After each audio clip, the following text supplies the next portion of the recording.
Chief of army staff general Asim Munir सरकारी दौरे पर अमेरिका रवाना। ISPR के मुताबिक सिवा सालार का बतौर आर्मी चीफ अमेरिका का ये पहला दौरा है। आला अस्कर और हुकूमती ओहदेदारों से मुलाकात करेंगे। तज्ज़ियाकारों ने दौरे को अहमियत का हामिल करार दे दिया। ब्रिगेडियर रिटायर्ड बाबर अलाउद्दीन ने बोल से गुफ्तगू में कहा, आर्मी चीफ के दौरे से मुल्क की मईशत और सिफारतकारी पर मुस्बत असरात मुरतब होंगे। ब्रिगेडियर रिटायर्ड वक़ार हसन का कहना था, पाक अमरीका ताल्लुकात के लिए ये दौरा अहम है, नई राहें खुलेंगी।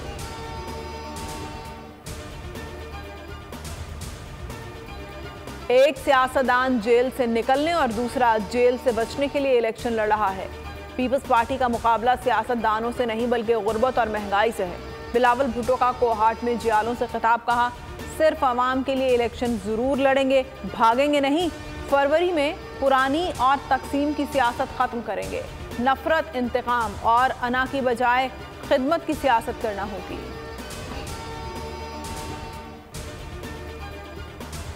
अमरीका की शह पर इसराइल के वहशीपन में इजाफा। सेहूनी फौज गजा को मिटाने पर तुल गई। बमों की बारिश, फजा और समंदर से 450 हमले। खान यूनुस और रफा में घरों को निशाना बनाया गया। मजीद 213 से ज़ायद फ़लस्तीनी शहीद।